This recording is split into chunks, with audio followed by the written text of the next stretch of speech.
SS Verma தொலைக்காட்சி வழங்கும் ஏட்டிக்கு போட்டு போன வாரம் பார்த்துட்டு இருந்து அப்படி விட்டுட்டு போனீங்கன்னு நினைக்கிறேன்ல.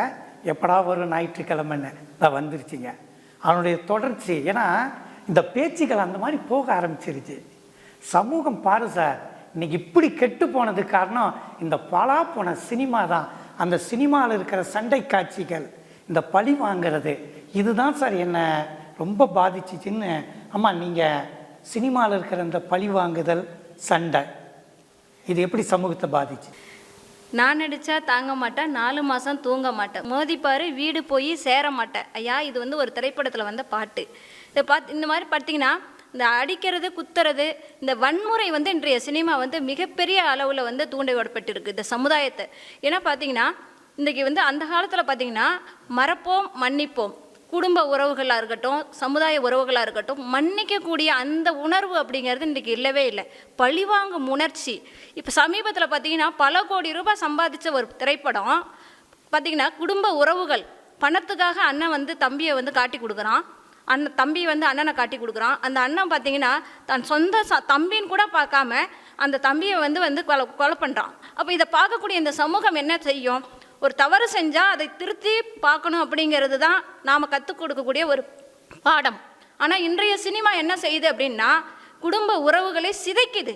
பழி வாங்கிறதுக்கு அது எப்படி பழி வாங்கணும் அப்படிங்கிறத நீங்கள் வந்து சொல்லித்தரீங்க, எங்களுக்கு அந்த சொல்லி கொடுக்குது. இல்லைம்மா, அது நீங்கள் சொன்ன குற்றச்சாட்டு சரிதான்.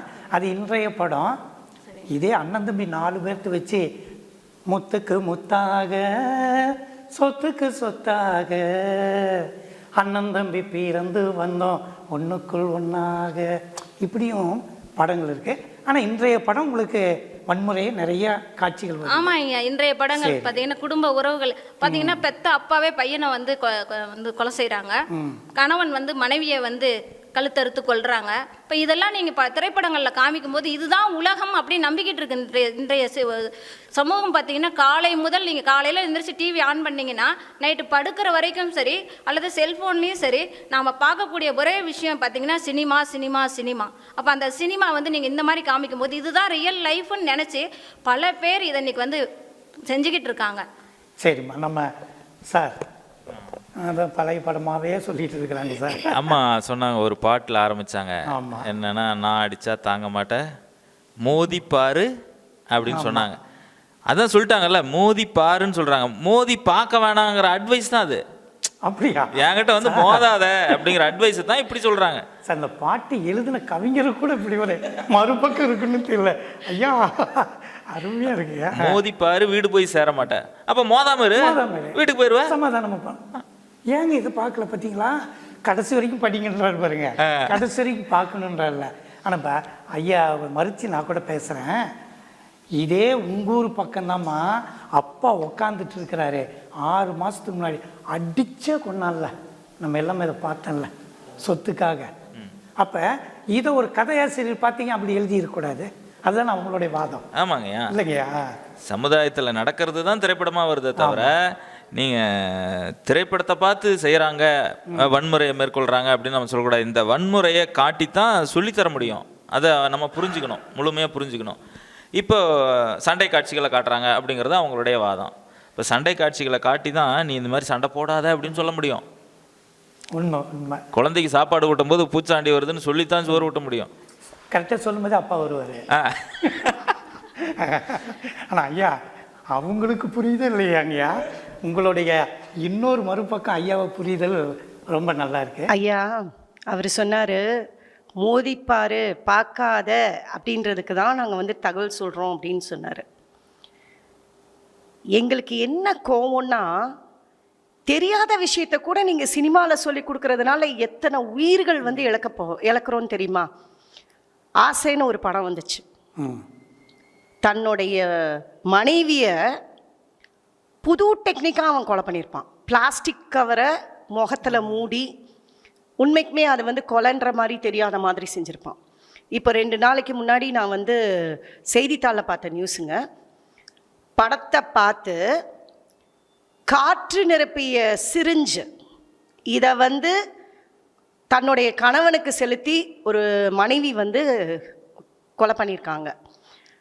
இதெல்லாம் இந்த பாதிப்பு எல்லாம் வந்து எதனால் வருது அப்படின்னா சினிமானால தான் அப்படின்றது என்னுடைய வாதம். நல்ல விஷயத்தை நீங்கள் சொல்லி கொடுக்குறது, இப்போ கூட்டு குடும்பமாக இருக்கிறதுனால இவ்வளவு நன்மை அப்படின்னு சொல்லி கொடுக்குறத இப்போ யாருமே ஃபாலோ பண்ணுறது கிடையாது. பார்த்தீங்கன்னா தனி குடும்பமாக தான் எல்லாம், தனி குடும்பம் தனி குடுத்தனம் தான் வந்துட்டு நிறைய பேர் நடத்துகிறாங்க. அதை யாரும் எடுத்துக்க மாட்டேங்கிறாங்க. ஆனால் நம்ம சொல்லக்கூடிய வேண்டத்தகாத விஷயத்தை மட்டும்தான் சமூகம் வந்து என்ன பண்ணிக்குது, அப்சார்ப் பண்ணி அது வந்து ரொம்ப கேடு விளைந்த சமூகமாக மாறுற மாதிரி ஆயிடுது. இந்த பாதிப்பு தான் எங்களுக்கு வேண்டாம் அப்படின்னு நாங்கள் சொல்கிறோம்.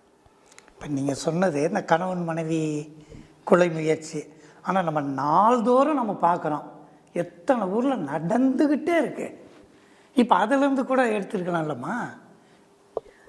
எங்கேயோ ஒரு இடத்துல நடக்கிற விஷயத்த நீங்கள் வந்து வெளிச்சம் போட்டு காட்டுறதுனால தான் இதை பயன்படுத்தி நம்மளும் வந்துட்டு அப்படியே யார்கிட்டையும் சிக்காமல் நம்ம தப்பு செஞ்சுட்டு போகலாம் அப்படின்ட்டு சமூகம் நடக்குதுங்க.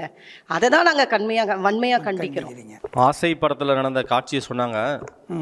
அந்த பட காட்சியும் அங்கே நடந்தப்பட்ட ஒரு சமூகத்தில் நடந்ததை எடுத்ததை தான் அந்த படத்தில் வச்சுட்டாங்க. இன்று வரை சமூகத்தில் நடைபெறக்கூடிய முக்கியமான நிகழ்ச்சிகளை அதை ஒரு கோடா லைனாக எடுத்து வச்சு தான் அந்த திரைப்படத்தில் இந்த காட்சிகள் காட்டப்படுது. அது மட்டும் இல்லாமல் காதலும் வீரமும் தமிழரோட 2 கண்கள் மாதிரி. அப்படி இருக்கும் அந்த வீரத்தை காட்டும் போது சண்டை காட்சிகள் தேவைப்படுது. அந்த காலத்து படங்களில் கத்தி சண்டையை வச்சாங்க, இன்றைக்கி வந்து அருவா சண்டையை வச்சுருக்காங்க, அவ்வளோதான். ஏன் இன்னும் சொல்லப்போனால் இன்றைக்கி பீரங்கிலேருந்து எல்லாமே வந்துடுச்சு. அது மட்டும் சண்டை காட்சியில் நம்ம சொல்ல முடியாது. நமக்கு தெரியும், சில ஆண்டுகளுக்கு முன்னாடி மும்பையில் நடந்த ஒரு மிகப்பெரிய ஒரு அட்டாக் நடந்ததுங்க, தீவிரவாத அட்டாக்கு. அந்த அட்டாக்கினால் ஏற்படப்பட்ட அந்த மிகப்பெரிய பாதிப்பை அட்டாக் ஆஃப் 26/11 அப்படின்னு ஒரு படத்தில் மிகவும் அற்புதமாக காமிச்சிருப்பாங்க. அந்த காட்சிகளை, அந்த பட காட்சியை நீங்கள் பார்த்தீங்கன்னா, அப்போ நம்ம அந்த நேரத்தில் அந்த மக்களும் சரி, காவல்துறையும் சரி, அந்த மும்பை நகரத்தில் அந்த ரயில்வே ஸ்டேஷனில் இருந்தவங்க, அந்த தாஜ் ஹோட்டலங்கள்லாம் எவ்வளவு துன்பத்துக்கு உண்டானாங்க, எப்படி நடந்தது அப்படிங்கிறப்ப அந்த காட்சியை நம்ம கண்முனை கொண்டு வந்து காமிக்கும் போது தான் எனக்கு தெரியுது எவ்வளோ நடந்திருக்கு அப்படின்ட்டு. அதே மாதிரி போருங்கிறது இன்றைக்கி இல்லை, அன்றைய ராமாயணத்தை மகாபாரதத்துலேருந்து இருக்குது. நம்முடைய தமிழ் இலக்கியங்களும் அதை காமிச்சிக்கிட்டு போருடைய விதத்தை சொல்லிட்டு தான் இருக்கிறோம், இல்லாமல் கிடையாது. அந்த போரின் காட்சிகளை வரும் பொழுது எவ்வளவோ வித கொலைகள், அதை நம்ம கொலைன்னு சொல்ல முடியாது, வன்முறைன்னு சொல்ல முடியுமா? அப்படி நடந்த ஒரு போரை பார்த்து அன்றைய கலிங்க மன்னன் அசோகன் இப்படி ஒரு போர் தேவையா அப்படின்னு பௌத்த மதத்துக்கு போனார். அதையே நம்ம திரைக்காட்சியாக காமிக்கும் பொழுது தானே வருது. அப்போ அந்த திரைக்காட்சியை வச்சதுனால தான் அந்த வன்முறையும் அந்த இதுவும் ஏற்படுதுன்னு சொல்ல முடியாது இல்லையா நம்ம? அப்போ நம்ம அன்றாட மக்கள்கிட்ட இருக்கிற அந்த பாதிப்பை தான் உங்கள் சினிமா வந்து பிரதிபலிக்குது. இன்னொரு விஷயங்க ஐயா, சொல்லுங்கள். எல்லாமே சொல்கிறாங்க வன்முறை காட்சிகள் அப்படின்னு அதிகமாக சொல்லிட்டு இருக்காங்க. சமீபத்தில் மகாராஜா அப்படின்னு சொல்லிட்டு ஒரு திரைப்பு காவியம். சரிங்க. அதில் பார்த்தீங்கன்னா படம் முழுக்க அந்த திரைக்கதையை வந்து அவ்வளோ அழகாக அமைச்சிருப்பாங்க. கடைசியாக ஐயா சொன்ன மாதிரி கடைசி வரைக்கும் பார்த்தா தான் மன்னிப்புங்கிற விஷயம் அவர் அழகாக சொல்லியிருப்பாங்க. சண்டை காட்சிகளை மட்டும்தான் சினிமா சொல்லுது அப்படிங்கிறதுல எனக்கு உடன்பாடு இல்லை. தான் பெத்த பொண்ணையே அவர் வந்து பெத்த பொண்ணுன்னு தெரியாத சண்டையை செய்வார். அதையே மன்னிப்பான் அந்த கதாநாயகன் வந்து ஒரு கணம் அந்த பொண்ணை தாண்டி மன்னிச்சுட்டு போவாங்க. தன்னுடைய இயலாமையை தாங்க முடியாத தகப்பன் தானாகவே தற்கொலை செய்து கொள்வார். தான் பொண்ணையவா நம்ம இந்த மாதிரி பண்ணிட்டோம் அப்படிங்கிறதுனா அவரே மன்னிக்க கூட இல்லை. மன்னிச்சிருந்தா கூட அவருக்கு வந்து ஐயோ நம்மளை பொண்ணை மன்னிச்சிட்டாலே அப்படின்னு சொல்லி அந்த குற்ற உணர்வு இருக்கும். எதுவுமே சொல்லாமல் அவங்க கடந்து போவாங்க. ஒரு திரைப்படம் என்பது மனித மனத்தை அப்படி அவ்வளோ அழகாக கூட்டிகிட்டு காட்டுதுங்க. இது வந்து மன்னிப்புங்கிற விஷயத்தில் எனக்கு ரொம்ப பிடிச்சமான ஒரு விஷயமா இருக்குது. இந்த சமுதாயத்தில் கொட்டி கிடக்கிற அந்த வன்முறை தான் எடுத்திருக்கிறீங்க. ரைட். இன்னைக்கு இருக்கிற பெரிய பெற்றோர்கள் ஆசிரியர்களுடைய குறைபாடு என்னென்னா, பாருங்கள் நல்லா இருந்தான், இப்படி கேவலமான ட்ரெஸ் போட்டு வரான், ஆனால் அவன் பேசாமல் இருப்பான், சூப்பராக இருக்குதுன்றான். கேட்டிங்கன்னா இந்த சினிமாவிலேருந்து இப்படி ஒரு என்னுடைய ஹீரோ என்னுடைய ஹீரோயின் இப்படிலாம் ட்ரெஸ் போடுறாங்கன்றாங்களே, இந்த உடை கலாச்சாரத்தை பற்றி நீங்கள் என்ன நினைக்கிறீங்க? ஐயா, ஆடை இல்லாதவன் அரை மனிதன், ஆள் பாதி ஆடை பாதி அப்படிங்கிறதுலாம் நம்மளுடைய பழமொழிகள். ஏன்னா ஒரு மனிதனை வந்து சமூகம் மதிக்கிறது அவனுடைய ஆடையை வைத்து பாதி வந்து இந்த சமூகம் மதிக்குது. அப்படிப்பட்ட இந்த சமூகத்தில் இன்றைக்கி கலாச்சார சீரழிவு அப்படின்னு வந்து ஒன்று வருது அப்படின்னா அது ஆடை. ஏன்னு பார்த்தீங்கன்னா இன்றைய சினிமா, ஏன்னா இன்றைக்கி வந்து ஒரு படத்தில் வர அந்த கதை தலைவனை பார்த்து தான் இன்றைய மக்கள் இன்றைக்கு வந்து தானும் அதை போல. ஏன்னா அன்னைக்கெலாம் பார்த்தீங்கன்னா ஏன் சொன்னாங்க, இலக்கியங்களில் பார்த்தீங்கன்னா ஒரு கதை தலைவன் இருக்கும் பொழுது தன்னிகரில்லாத ஒரு தலைவன், அழகும் இளமையும் பார்த்தீங்கன்னா அந்த நேர்த்தி உண்மை நேர்மை எல்லாம் அந்த தலைவன்கிட்ட இருக்கும். அப்படிப்பட்ட ஒரு கதை தலைவனை தான் இன்னைக்கு நம்ம ஹீரோவை காட்டினாங்க. ஆனால் இன்னைக்கு எப்படி காட்டுறீங்க? இன்னைக்கு ஹீரோ அப்படிங்கிறது யாருங்கயா? பார்த்தீங்கன்னா பாதி மண்டு தான் இருக்குது, நடுவில் 4 முடி வச்சுக்கிறான், இந்த பக்கமும் பார்த்தீங்கன்னா முடி வெட்டி வச்சுக்கிறான். பாதி பார்த்தீங்கன்னா மூளை தெரியும். ஆமாங்க, அவனுக்கு மூளையே இல்லை. மூளை இல்லாதவனை தான் இன்னைக்கு கதை தலைவனா காமிக்கிறீங்க. பார்த்தீங்கன்னா உடையில பார்த்தீங்கன்னா 1008 ஓட்டை இருக்குது. கிளிசலை தான் இன்னைக்கு உடையே அணிஞ்சுக்கிட்டு இருக்கான். அவன் தான் இன்னைக்கு ஒரு ஹீரோவா இருக்கான். அப்போ அவனை பார்க்கும்போது இன்னைக்கு இன்றைய இளைய சமுதாயம் என்ன நினைக்குது அப்படின்னா, நாமளும் ஒரு ஹீரோ அப்படின்னா நாம அது மாதிரி தான் உடை உடுத்தணும். உடை உடுத்துட்டு எங்கே வரான்? வகுப்பறைக்கு வரான், பெற்றோர்களை எதுக்குறான். பார்த்தீங்கன்னா இன்றைக்கு நான் ஒரு ஹீரோ, இன்னைக்கு ஒரு ஹீரோவை நீங்கள் ஏற்றுக்க முடியுமாங்க? அன்றைக்கு ஒரு ராமனை சொன்னீங்க, அன்றைக்கு வந்து ஒரு கோவலனையோ ராமனையோ சொல்கிறோம் நம்ம. ஆனால் இன்னைக்கு பார்த்தீங்கன்னா இன்னைக்கு யாரையாவது ஒரு உண்மையான ஹீரோ அப்படிங்கிற எடுத்துக்க முடியுமாங்க? சிகரெட் அப்படி தூக்கி போட்டு பிடிக்கிறது, மது அருந்துதல் அப்படிங்கிறது இன்னைக்கு ஒரு கலாச்சாரமே மாறிடுச்சு. அதுக்கு காரணம் யாருங்க? இன்றைய சினிமா. இன்னைக்கு அந்த ஹீரோ குடிச்சாதான் அவனுக்கு மதிப்புங்கிறான். அதை நினச்சி இவன் என்ன பண்ணுறான்? குடிக்கிறான். அப்போ பார்த்தீங்கன்னா உடை, அன்றைக்கு பார்த்தீங்கன்னா ஒரு டாக்குமெண்ட்ரி ஃபிலிம் எடுத்தாங்க, பாரத பிரதமர் நேரு பிரதமராக இருக்கும்போது. இப்போ அதில் பார்த்தீங்கன்னா ஒரு காட்சி வருது, பிரதமரும் விஜயலட்சுமி பண்டிட்டம்மா அவர்களும் நடந்து போயிட்டுருக்காங்க, பேசுகிற மாதிரி ஒரு நிகழ்ச்சி வருது. அந்த நிகழ்ச்சி எடுத்ததுக்கப்புறம் பார்க்கும்போது தணிக்கையில் தடை செய்கிறாங்க. ஏன் அப்படின்னு கேட்டிங்கன்னா, அந்த விஜயலட்சுமி பண்டிட்டம்மா வந்து ரவிக்கை வந்து கையில்லாத ரவிக்கை போட்டிருந்தாங்க அப்படிங்கிற ஒரே காரணத்துக்காக அந்த படம் வந்து தணிக்கை செய்யப்படுது. அப்படிப்பட்ட சமூகத்தில் நாம் வாழ்ந்திருக்கோம். ஒரு கையில்லாத ரவிக்கை போட்டால் கூட அது தவறுங்கிற அந்த சமூகத்தில் இருந்து இன்னைக்கு பார்த்தீங்கன்னா மேலாடை இல்லாமல் இன்னைக்கு பெண்கள் நடிக்கிறாங்க. மேலாடை தேவையில்லை அப்படின்னு பாடலை கழட்டி போடுறாங்க.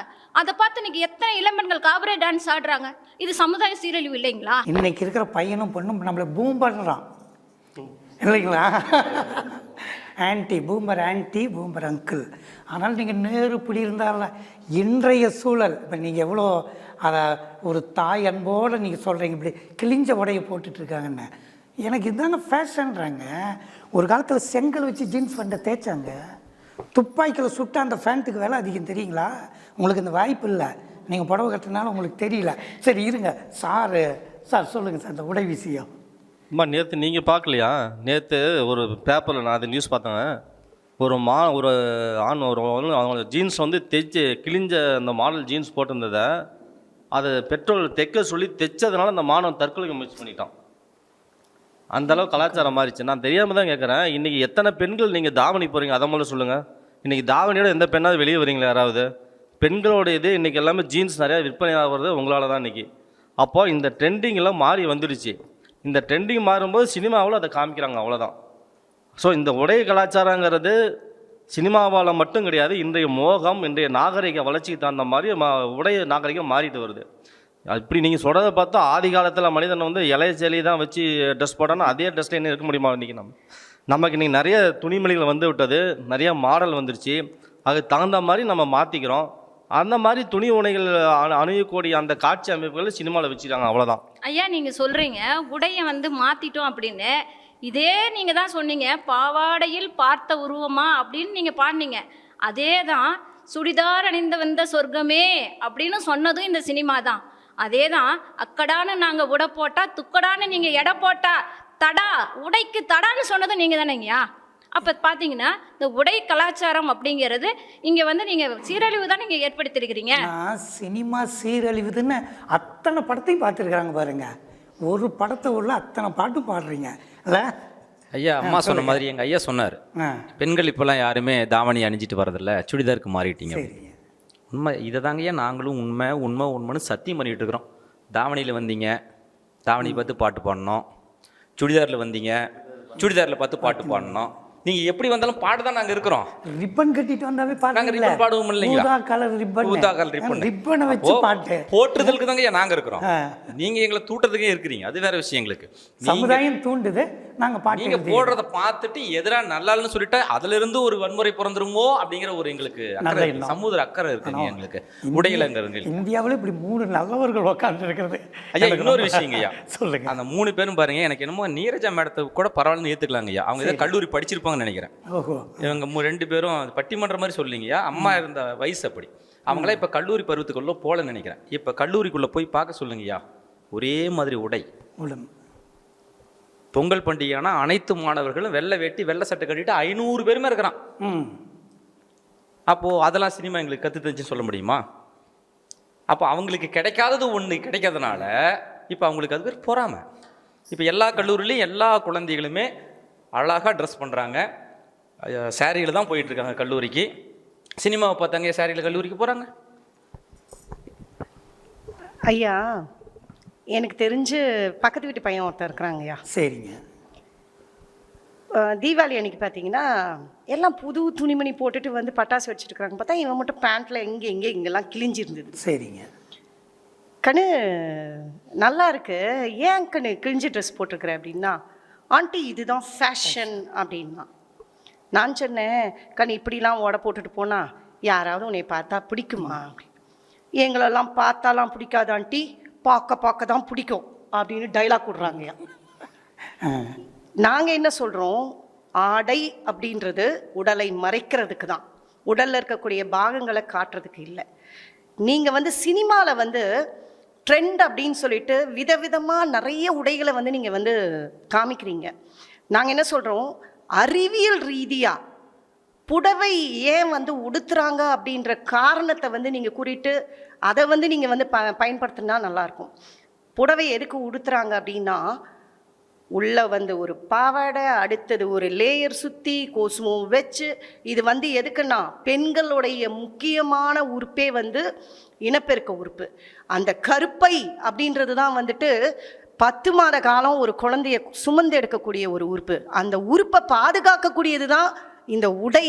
அதுக்கு தான் வந்து புடவை அப்படின்றத கொண்டு வந்தாங்களே ஒழிய, அதெல்லாம் மறைச்சிப்புட்டு படத்தில் வந்து புடவை அப்படின்னாலே கவர்ச்சி அப்படின்ற மாதிரி காமிக்கிற மாதிரி போயிடுச்சு. இதை தான் நாங்கள் வேண்டான்னு சொல்கிறோம்.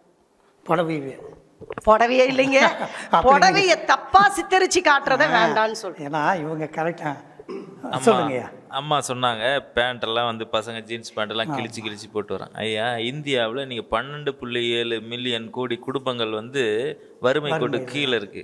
சரிங்க. அப்போ அவன் வறுமையின் காரணமாக அவன் கிழிஞ்சு போன பேண்ட்டை 4 நாள் போட்டு போனான், 40 நாள் போட்டுட்டு போனான். அதை பார்த்து இன்னும் 400 பேர் போட ஆரம்பிச்சிட்டான். அது ஃபேஷனாக மாறி போச்சு. என்னங்க எப்படி சிந்திக்கிறீங்க? காமராஜரை கொண்டு வந்துட்டாரு தெரியுங்களா? ஏன் அவர் காமராஜர் இவ்வளோ பெரிய போடு வரல, 2 நெசவாளி பிழைக்கிட்டுமேன்ற மாதிரி கிழிஞ்ச பேண்ட்டுக்குள்ளார இவ்வளோ ஒரு சரிங்க ஐயா, இது அருமையாக இருந்துச்சுங்க. இப்போ இதை பார்த்து இப்போ எங்கள் கல்லூரி மாணவர்களே, டே என்னடா உன்னுடைய ரீல்ஸ் எல்லாம் இப்படி போடுற இடம்னா, சார் சினிமாவை பார்த்து தான் சார் இன்றைக்கி இந்த வீடியோ போடுறது, ரீல்ஸ் எல்லாம் இன்றைக்கி சாதாரணமாக ஆயிடுச்சு. அது அவனுடைய ரசனையை வெளிப்படுத்துறது. நம்ம இது வேண்டாம் வெறுப்பானாலும் பார்த்தே ஆகணும். இவ்வளோ பேசுகிற நாமளே நம்ம குழந்தைங்க அந்த வேலையை செய்துட்டு தான் இருக்குது. அப்போ இந்த கலாச்சாரத்தை பற்றி என்ன நினைக்கிறீங்கம்மா? இந்த வீடியோ ரீல்ஸ்லாம் பார்த்துருக்குறீங்களா? ஐயா பார்த்துருக்கேன். காலையில் பார்த்தீங்கன்னா எந்திரிச்சிட்டேன், ஒரு செல்ஃபி எடுத்து போடுறோம், பல்லு விளக்குறேன், பாத்ரூமில் இருக்கிறேன், சாப்பிட்டுக்கிட்டு இருக்கிறேன், பரவாயில்லைங்க ஏதோ நீ போடுற, நாங்களும் பார்க்குறோம் போகிறோம். ஏன்னா நாம் வந்து இந்த எண்ணம் எப்படி வருதுன்னா, அடி மனசில் நாமளும் ஒரு நடிகன் அப்படிங்கிற எண்ணம் எல்லாருக்கும் வந்து இருக்கிறதுனால அந்த சினிமா அப்படி அந்த எண்ணம் வந்து நம்ம நடிப்போம். நமக்கு அந்த வாய்ப்பு கிடைக்காத போது நமக்கு இன்றைக்கி இந்த இணையதளங்கள் வாய்ப்பு கிடைக்கும் போது அதை நம்ம பயன்படுத்திக்கிறோம். சரிங்க, அது தப்பு இல்லை. ஆனால் நான் ஊருக்கு போகிறேன், 10 நாள் கழித்து தான் வரேன் அப்படின்னு ஒரு ரீல்ஸ் எடுத்து ஒரு அம்மா போட்டுட்டு போகுது. 10 நாள் கழித்து வந்து பார்க்குது. இது நம்மளாம் பார்த்துருப்போம். ஆனால் வீடு மட்டும்தான் இருக்கு. காரணம் என்ன? இந்த ரீல்ஸ் மோகம். அதே மாதிரி பார்த்தீங்கன்னா இன்றைக்கி இளம் பெண்கள் பார்த்தீங்கன்னா விதவிதமாக தங்களை அலங்காரம் பண்ணிக்கிட்டு விதவிதமான போஸ் கொடுக்குறாங்க, விதவிதமான வந்து ரீல்ஸ் போடுறாங்க. அதனால் பார்த்தீங்கன்னா இன்றைக்கி வந்து போஸ்ட் போட்ட அடுத்த 10வது நிமிஷம் பார்த்தீங்கன்னா 10,000 லைக் வருது. 10 நிமிஷம் கழிச்சு அந்த பொண்ணையே காணும். கேட்டால் பாலியல் வன்கொடுமைகள். இப்போ இந்த மாதிரி பாலியல் வன்கொடுமைகளை தூண்டுறது இந்த மாதிரி ரீல்ஸ் தானேங்கய்யா? உண்மைம்மா. நம்ம 4 நாளைக்கு முன்னாடி நம்ம திருச்செந்தூர் கோயிலையே பாருங்கள், பழகுன யானை, நல்ல யானை, ஆனால் அவனை தொந்தரப்படுத்துகிறான். அந்த செல்ஃபிக்காக ஒரு சாந்தமான ஒரு மிருகத்தையே ஒரு கொலகாரன் ஆக்கிட்டான்னு பார்த்தீங்களா? இதெல்லாம் இந்த ரீல்ஸோடைய மோகம். சொல்லுங்கள், உங்களை பாதித்தது இந்த சினிமாவிலேருந்து தான் இதெல்லாம் வருதுன்றான். ஐயா, பேண்ட் அங்கங்கே கிழிஞ்சிருக்கு. ஆனால் இன்னைக்கு நீங்கள் கடையில் போய் கேட்டிங்கன்னா நார்மல் பேண்ட்டை விட அந்த பேண்ட்டு தான் ரொம்ப காஸ்ட்லி. ஆமாம். 1200 சொல்கிறான் பேண்ட்டு. நம்ம பசங்களுக்கு அதுதான் பிடிக்குது. ஸோ எங்கெங்கெல்லாம் கிழிஞ்சிருக்கோ அது நம்மளே பேண்ட்டை ஒரு நல்ல பேண்ட்டை எடுத்து அங்கங்கே கட் பண்ணி விட்டாவே பேண்ட்டு வந்து கிழிஞ்சிரும். ஆனால் அதை 1500 கொடுத்து வாங்கிட்டு வந்து போடுறான். இதெல்லாம் எதை பார்த்து? சினிமாவை பார்த்து தாங்க ஐயா. ஸோ நம்ம ரீல்ஸுன்ற பேரில் எல்லாமே போட்டுட்டு தான் இருக்காங்க. ஸோ தன்னை வந்து முன்னிலைப்படுத்தணும், நம்மளை எல்லாரும் பார்க்கணும். ஸோ நம்மளை வந்து இத்தனை லைக்ஸ் வந்துச்சுனாவே ரொம்ப ஹாப்பி. போயிட்டு பொண்ணை கேட்டால் சொல்கிறா, அம்மா என்ன பண்ணிட்டு இருக்க அப்படின்னு கேட்டால் செல்லு பார்த்துட்டு இருக்கம்மா.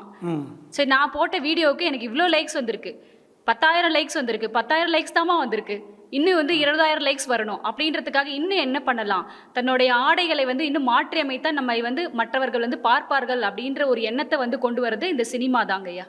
உண்மை, நீங்கள் சொன்னீங்க பெத்த அம்மா அப்பா லைக் பண்ணணும், அதை தெரிய மாட்டேங்குது. முகம் தெரியாமல் எவனோ வந்து பண்ணுற மாதிரி இதெல்லாம் நினச்சிட்டு இருக்கேன். ஐயா நம்ம ரீல்ஸ் சொல்லிடுறேன். ரீல்ஸே சொல்கிறீங்களா? சரி, ஒரு ரீல் விடுங்க. இல்லைங்க, அவங்க ரீல் சொல்கிறதுக்காக தான் நானும் ரீல் விடலான்னு இருக்கேன். ஆனால் ரீல் இல்லைங்க, ரியல். ஐயா அந்த ரீலை தான் இப்போ ரீல்ஸுன்ற. அதாங்கய்யா அந்த ரீல்ஸுங்கய்யா, நான் ரியலாக சொல்லலான்னு இருக்கேன். சொல்லுங்கள். ஒரு காலகட்டத்தில் வந்து தமிழ் சினிமாவுடைய ஜாம்பவான்கள் அப்படின்னா ஒரு திரைப்படத்தில் 7 பாடல் இருந்தால் 7 பாடமே ஒரே பாடலாசிரியர் பாடியிருப்பாங்க. பாட்டு வாத்தியார், அதாவது எஸ்பி பாடியிருப்பார், எஸ்பி ஜானகின்னு சொல்லிட்டு இருப்பாங்க. இன்னைக்கு காலகட்டங்கள் மாறிடுச்சு. அதுக்கு சரிகமப்பா நிகழ்ச்சி மாதிரி எத்தனையோ நிகழ்வுகள்லாம் நடந்துகிட்டு இருக்கு. சமீப காலத்தில் இந்த ரீல்ஸ் மூலமாக வெற்றியாளர்களை நிறைய கண்டெடுக்கிறாங்க. இதில் எந்த மாற்றமும் மறுக்கவும் முடியாது. சமீபத்தில் நம்ம சேலம் மாவட்டத்துக்கு பக்கத்தில் இருக்கக்கூடிய கிருஷ்ணகிரி யோகஸ்ரீ அப்படிங்கிற அரசு பள்ளி மாணவி, அவங்களுடைய ரீல்ஸ், நம்ம சொல்கிறோமே ரீல்ஸால் தான் எங்களுக்கு ஏகப்பட்ட பிரச்சனை. இந்த ரீல்ஸை இருக்கக்கூடிய தனித்திறனை கண்டுபிடித்து அவர்களை ஊக்கப்படுத்தி மேடையேற்றி அவர்களையும் ஒரு சிறந்த பாடகராக உருவாக்குற பணியை தான் இந்த ரீல்ஸ் செஞ்சுட்டு இவ்வளோ பேசுறது எஸ்எஸ் வர்மா மூலியமா நீங்களும் இனிமேல் தமிழ்நாடு பூரா பிரபலம் ஆக போறீங்க. நன்றிங்க ஐயா. அதனால ரீல்ஸ் அப்படிங்கிறது வெறும் ரீல்ஸ் இல்லைங்கய்யா, உண்மை ரியல். அவனுடைய தனித்திறமையை யாரும் கண்டெடுக்க முடியலையே, நமக்கு மேடை கிடைக்கலையே அப்படிங்கிற ஒரு ஆதங்கத்தில் தன் கையில் கிடைக்கக்கூடிய கையெடுக்க கேமரா வச்சுட்டு தன்னுடைய திறமையை தானாகவே வெளிப்படுத்துறாங்க ஐயா. இவன் வந்து ஏகலைவங்கய்யா. இது நீங்கள் ஏகலைவனை போய் நீங்கள் ரீல்ஸ்ன்னு சொன்னால் என்னங்கய்யா அர்த்தம்? இல்லை, இது உண்மையிலே சத்திய வார்த்தைகள். முகம் தெரியாத ஏழை ஒரு பையன் வாய் திக்குது, ஆனால் பாட்டு சரளமாக பாடுவாங்க. அது ஒரு நம்மளை மாதிரி வர்மா டிவி மாதிரி ஒரு டிவி வந்து அவனை தூக்கி விடுது. அப்படியே திறமசாலிகள் வெளியே கொண்டு வராங்க இல்லைங்களா? கரெக்டுங்கய்யா. இந்த ரீல்ஸ்னால அவர் சொன்ன மாதிரி ரியலாக நடக்கக்கூடிய நிறைய விஷயத்தை தான் நாங்களும் சொல்கிறோம். இவங்க சொன்னது ஒரு பொண்ணு பயனடைஞ்சதை வச்சு நிறைய பேர் த்ரில்லிங்காக ரீல் எடுக்கிறேன்னு சொல்லிவிட்டு ட்ரெயின் பக்கத்தில் வரும்போது நின்று நான் எடுக்கிறேன், மலை உச்சியில் இருந்து நான் எடுக்கிறேன் அப்படின்னு சொல்லி உயிர் விட்டவங்க நிறைய பேர் இருக்கிறாங்க. இந்த பாதிப்பு தான் நாங்கள் வேண்டான்னு சொல்கிறோம். நம்ம வளர்ச்சிக்கு எல்லா விதமான ஊடகத்தையும் நம்ம பயன்படுத்திக்கலாம். ஆனால் எல்லா ஊடகமும் நம்மளுடைய பெரும்பான்மையானவர்களுடைய வளர்ச்சிக்கு கிடையாது, பாதிப்புக்கு தான் அப்படின்றது தான் என்னுடைய வாதம். அருமைங்க. இதை பார்த்துட்டு இப்போ நம்ம குழந்தைகளே, இப்போ நீங்கள் நிறையா இளைஞர்களை சந்திக்கிற வாய்ப்பு இருக்கும். அந்த ஹீரோயின் பேசுகிற மாதிரியே இப்போ ஸ்டைலாக வேறு பேச ஆரம்பிக்கிறாங்க. அந்த மாதிரி கேரக்டர்லாம் இங்கே சந்திச்சிருக்கிறீங்களா சார்? அப்படிங்களா? ஏங்க நீங்கள் தெருவாக சுற்றிட்டு இருக்கீங்க. ஸோ அது வேறு என்னங்க பண்ணுறது? திறமையை கண்டெடுக்கணும் இல்லைங்கய்யா. அப்போ சுற்றி தானங்க போகிறீங்க. ஆமாங்கய்யா. ஒரு ஜோல்னா போய் மாட்டிக்கிட்டு ஒரு 2-3 சாக்லேட் வாயில் போட்டுக்கிட்டு அப்படியே போயிட்டே இருக்க வேண்டியதுங்க. ஐயா, என்னுடைய பொண்ணு பேர் சுவி யாழினி. நான் அதிசயமாக பார்த்தேங்கய்யா. அது ஏன் பொண்ணுங்கிறதுக்காக சொல்லலைங்கய்யா.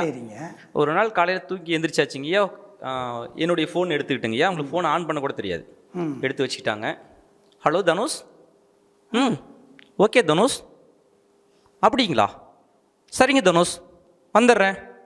தேங்க்யூ தனுஷ். ஓகே தனுஷ். இதாங்கய்யா சொன்னாங்க. யார் இந்த தனுஷ்? அதுதாங்க நானும் என் பொண்ணுகிட்ட கேட்டேன். யாருமா அது, பாய் ஃப்ரெண்டா அப்படின்னு கேட்க, பாய் ஃப்ரெண்டே தெரியாதாச்சு. ஒரு 5 வயசு தான் நாங்கள் ஆகுது. அப்பா இன்னைக்கு எனக்கு பர்த்டேப்பா, தனுஷ் விஷ் பண்ணார். அந்த தனுஷ் ஐயா, நம்ம இது வந்து ரீலாக தான் எடுத்துக்கிறோம். ஒரு தகப்பனா அந்த இடத்துல என் பொண்ணு என்ன நினைக்கிறா, யாரையோ ஒருத்தவங்க ரசிக்கிறாங்க தான், இல்லைன்னு மறுக்கலை.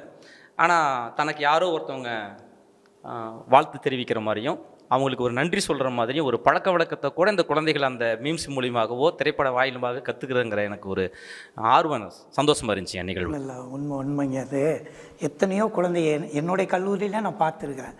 அந்த கதாநாயகி மாதிரியே பேசுகிறது, எவ்ரிடே மை பிரேக்ஃபாஸ்ட் அச்சு பண்ணான்னா பழைய சோத்தை பச்சை மிளகா கடிச்சிட்டு வருவாளுங்க. இப்படியே அதுக்கு ஒரு கூட்டம் இல்லையா? சினிமாவில் எத்தனை நல்ல விஷயங்கள் இருக்குது, அதை கற்றுக்காம தன்னை மிகைப்படுத்துகிறது இல்லைங்களா? அதை ஐயா வந்து சொன்னார், ஒரு 5 வயசு குழந்தையவே இன்னைக்கு இந்த சினிமா எவ்வளோ மோசமாக மாற்றிருக்கு அப்படிங்கிறத தான் நாங்கள் சொல்ல வரோம். ஏன்னா சினிமா அப்படிங்கிறதே ஒரு கற்பனை. அப்படிப்பட்ட அந்த கற்பனையான உலகத்தில் இருந்துக்கிட்டு நீங்கள் ரியல் லைஃப்பை நீங்கள் மறந்துடுறீங்க. உங்களுடைய கனவுகளையும் லட்சியங்களையும் இந்த சினிமா அழிக்குது அப்படிங்கிறதா எங்களுடைய வாதம். ஏன் பார்த்தீங்கன்னா இன்றைக்கி தனுஷ், எங்கேயோ இருக்க ஒரு தனுஷ் வந்து எனக்கு விஷ் பண்ணார் அப்படின்னு சொல்லக்கூடிய அந்த குழந்தை ஏன் பெற்றவங்க காலில் விழுந்து என்னை ஆசீர்வாதம் பண்ணுங்க, தாத்தா பாட்டிக்கிட்ட போய் ஏன் ஆசீர்வாதம் வாங்க மாட்டேங்கிறாங்க அப்படிங்கிறது தான் நாங்கள் கேட்குறோம். ஏன்னா இந்த சினிமா வந்து கற்பனை உலகத்தில் எல்லாரையும் மிதக்க வச்சு அவங்களுடைய நேரத்தையும் அவங்களுடைய திறமைகளையும் அழித்து கொண்டிருக்கிறது. அதுதான் நாங்கள் சொல்ல வரோம்.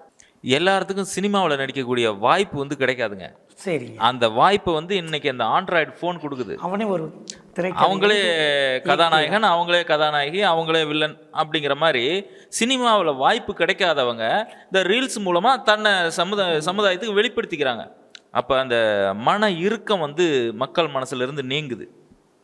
அப்போ மனதளவில் தூய்மைப்படுத்தி தான் இருக்குது இந்த ரீல்ஸ் அப்படிங்கிறது என்னுடைய வாதம். ஐயா நீங்கள் மனோதத்துவ நிபுணராக இருக்கிறீங்களா? சரி ஐயா, உண்மைதாங்க. அது ஒருத்தருடைய கற்பனை வளம் தான் ஒருத்தனை வளர்ச்சி பெற செய்யும். அந்த கற்பனை வளத்தை ஏதோ ஒரு ஷார்ட் வீடியோ ஒரு குறுகிய நேரத்தில் தன்னுடைய திறமையை வெளிக்காட்டுறான். இன்றைக்கும் நம்மள பல பேர் நம்ம யாராக இருக்கிறோம், பாத்ரூம் சிங்கர்ஸாக தான் நம்ம இன்னும் வந்துட்டு இருக்கோம் இல்லைங்களா? ஏன்னா நம்மளுடைய பாடல், நம்முடைய குரல் அடுத்தவங்களை கேட்டு பிடிக்காதோ ஏதோ சொல்லிடுவாங்கன்னு நம்ம வந்து தனிமைப்படுத்தி பண்ணிட்டு இருக்கோம்.